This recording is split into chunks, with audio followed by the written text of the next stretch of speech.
When it comes to language learning, the best thing that you can do are repetitions.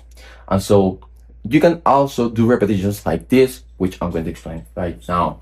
So literally, the best thing that you can do is have or sentences that you want to say, right? I have these 2,000 sentences prepared, right? This is not my method, by the way. Like this method, like I have copied this method from here, on there, on there, on this, on that, on this, on this. Okay, the point is 2,000 sentences, which basically I'm able to say. Sorry, I want to be able to say, and those are sentences that I want to know, right? And so, what do I do? You have your sentence in English and you have your sentence in your target language. In my case, that's right now Japanese and German. So what I do, I will read aloud or just listen to, or maybe read, or maybe just read, or maybe speak the sentence, right? Wherever. Usually I just read them aloud, right? So I have my sentence in German. Letztens neulich hab's echt nicht gecheckt, gesehen, das Inhalt, worum es beim Essen echt geht. Die Leute beiden es einfach nicht, kannst total unterschiedlich ausfallen. And then I will keep reading, right? Letztens neulich, I see the translation. Hab's echt nicht gecheckt, didn't see catch it. Das Inhalt, that's why. Worum es beim Essen echt geht, the whole point of eating. Die Leute beiden es einfach nicht, people just don't get it. Can't total unterschiedlich ausfallen. Okay. The point is, you just will read this one and you will quickly check this one, right? You can do this same thing, but also by listening. You listen, see, listen, see, listen, see, listen, see, listen, see, and that's in repetition. Now, this repetition only counts if you are paying attention to the thing, which is what most people don't explain. If you are not paying attention to this, you will not have a repetitions. So if you're just reading it aloud and you're just honestly there and you're just not paying attention to it, then it makes sense, right? That you are not going to learn anything. And so, so you have to literally just pay attention to a thing and just keep repeating.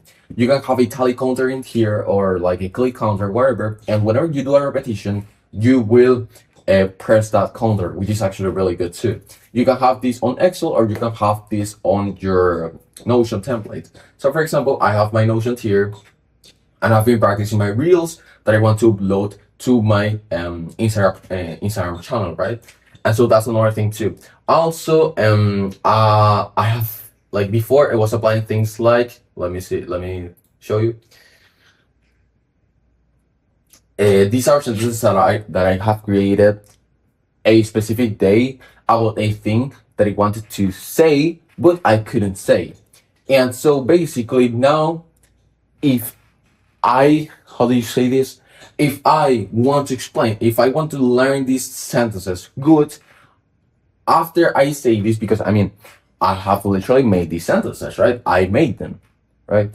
I look for a word, I talk about that word, and these sentences are created. And now I shadow them, I listen to them, read them aloud, wherever, fast off in my bro.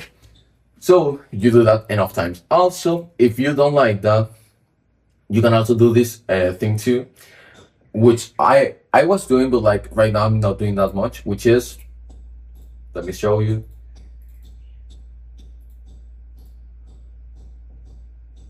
I don't know if I can find it. Oh yeah, I think this. Yes, sir.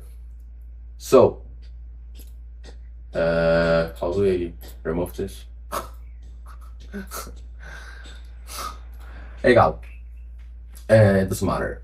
So, I create stories, and these stories I read them aloud 5 to 8 to 10 times. Usually you want to repeat something like 20 to 30 times, but like since these stories are actually really long, you probably don't want to repeat them so much. And so you do that, and you can read the stories and you can look for the translations of the things that you don't know how to say, and just keep reading, keep reading, keep reading. That's actually what I did with my English, and that's how actually my English actually got so good in the last few months, because I've literally just been practicing my pronunciation and my articulation of the language. So because of that, I can actually speak kind of fast, and yeah, that's actually really good too. And yeah, like do that, and if you do that enough times, you will actually be able to speak in the language, and you will actually be able to articulate in the language well. And one last tip that I want to say to you is that you probably want to actually focus more on articulation of the language, because if you don't focus more on the articulation of the language, something that will happen is that you will not know how to articulate, and that is just not good, of course. But like when you get used to articulating in the language, something that will happen is that actually you will be able to speak fluently, because you don't have any difficulty to actually speak the language, right? So you can see right now that I'm actually just speaking English really good, and that this is not my native language, and this is something that actually, yeah, can impress you or cannot impress you, whatever. But like the point is, you have to focus on articulation, not on removing your accents. And this is something that it was actually really hard for me to understand. But like, when you focus too much on removing your accent, you will actually not be able to remove it. It's actually kind of crazy to think about that. To think about that thing like this, but like that is just how it works. The more you focus on removing your accent, the less your accent will get. The less you're the less you're going to remove your accent, you know. So you have to do that. Basically, you do whatever the methods that I have explained to you here. When you do that, you then literally just assign your repetitions. You maybe have two monitors like me. You put in one you have your repetitions, and in the other one you have your, how do you say that? Okay, yeah, I'm stupid. And in the other one, okay, they think that they're shooting. Okay, of course. And then that's it.